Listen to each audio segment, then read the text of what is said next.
Elliott, can you hear me okay? Yeah, I can hear you. Okay, we've just got a bit of an error message on this side. And how's it going the day? Pretty good, man. Good. Well, I just want to say a massive thank you firstly for taking your time out to do this. You've been coaching today? Oh, pleasure. What was the question? I'm saying, were you coaching today, or were you recording more videos, or what's been doing? Later on. Yeah, I'll get to that as soon as we're done. Brilliant. Well, I've been loving your Yo Elliott series lately. There's been a lot of great videos, especially the Shaking Out Depression. Oh, yeah. That Cool. Was, I had a lot of users who really liked that one when I suggested it to them. They thought you were a bit crazy, but I am. Yeah, So, well, welcome everybody to the Next Level Guy podcast. We're sitting here with the one, the only Elliott Hulse. Elliott, if you want to just give us a quick bit of info about yourself. You're a grade A coach, you're a massive star on the internet, you're changing lives by the day, but you must have had a beginning somewhere.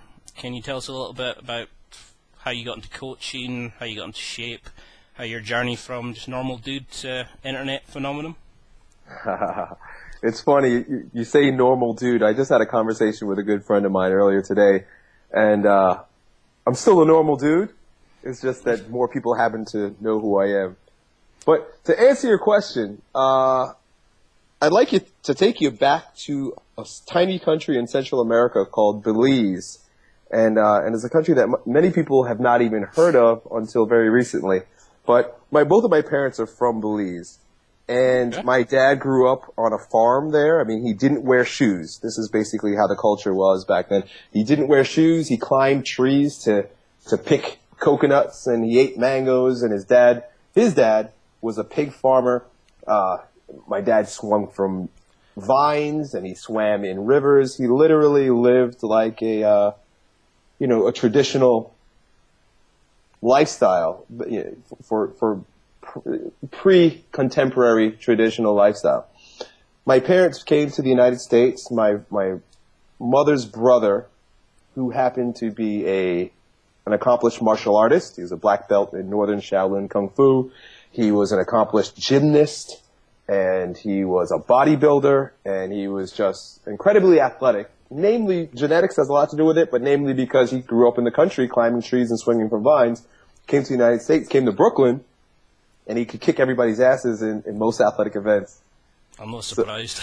Yeah, it was pretty cool. So he was very popular because he was so damn athletic compared to most of the kids. He grew up eating real food. So he lived with us, and I must have been about 4 years old. Would be my earliest memory of him taking me down into my parents' basement. They moved into a big house on Long Island, and he would show me how to do push-ups and sit-ups, and we had a heavy bag, and he'd show me how to punch and kick the heavy bag. All of this impressed my young mind. At the age of 4, I literally lived with a man who could do standing backflips and chop bricks in his hands, and he was teaching me how to do this stuff. So it really molded my consciousness. Perfect. I mean, that's the kind of upbringing I've had. Grew up rearing sheep with the family, moving gas cylinders, you're moving feed bags. None of this namby-pamby stuff nowadays, the hair slick, the products, all the nonsensical. That's one of the main reasons why I started my own site. Men as a gender is going downhill rapidly, becoming metrosexual. We're talking about problems rather than just dealing with them. So I've often wondered, because you've got such a unique outlook on life, you're just so positive, you just take action, you just get everything done. What do you think defines a man? Is there a set of virtues that we should each aim for? Is there, what do you consider the biggest problems facing men just now? That's a good question. And the way I'd like to approach it today is to take a look at the lack of transition that we have between being boys and becoming men. There is a start, and traditionally, in traditional societies, there has always been a transition moment when you go from boy to man. So I've got a 2-year-old son. He's a boy, but even at that age, it's like they're like asexual. He's got a penis, but it's like, there's not much difference between him and a little girl his age, right? Yeah. So that develops until we biologically become men. So testosterone and growth hormone, we basically go through puberty. So biologically, our bodies are growing. We've got hair on our dicks and we can get an erection and we want to have sex, but there's no cultural transition. There's no psychological or cultural tradition that introduces us into manhood and then arms us with the experiences. And that's what I think is far more important than ideas. The experiences that are associated with becoming a man. And namely, that has to do with, in my opinion, courage. So, courage and commitment. So if you look at, I was watching a show on National Geographic not too long ago, and they were following around some traditional cultures in Africa. And one of the things that they would do with the boys at the age of about 10, anywhere between 10 and 12, and there was no specific age. They just kept an eye on the boy to see when he started asserting himself like a man, and they would say, he's ready, right? So they take this boy, and all of the men in the village would enact, and mind you, this boy has never seen this happen before, but all the grown men know that they're enacting this. They're putting on a performance. They'd enact a situation where they would burst into the home where the little boy was, right? And the mother was on board also, and pull the mother away, right? And two of the men would hold the mother, and she'd pretend to struggle. Oh.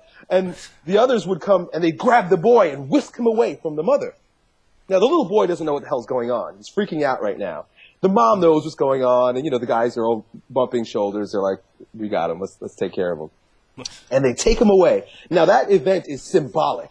That's a symbolic fucking event. You basically is a metaphor for severing the umbilical cord, right? It's a metaphor for that. It's like the men are stripping you away from your mother. Mm-hmm. We call it cutting the apron strings over here. Yes, cutting the apron strings. So the boy has no choice, and he's freaking the fuck out.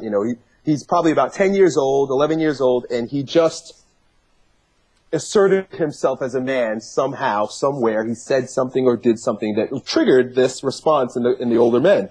And they would grab him, they'd whisk him away, and he'd freak out, and then they would, depending on the culture, there would be rites of passages.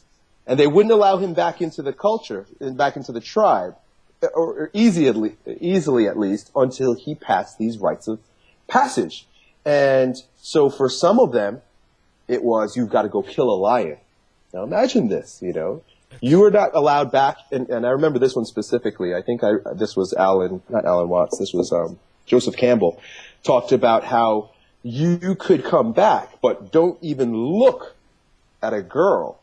You can't mate. You can absolutely not have a girlfriend. You can't even think about reproducing until you've killed a lion.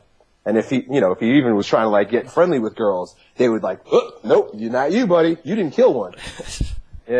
So an act of bravery, an act of courage was necessary for them to be accepted into the culture as a man. Other cultures would have them jump off of a high cliff where, they'd be hung by a bungee cord. Just something to strip them away from their mothers, cut the umbilical cord or cut the apron strings, and then propel them to experience and develop the courage that's needed to be a man and a contributor to the society. We don't have that any longer. Yeah, there's no actual challenges that we have to face.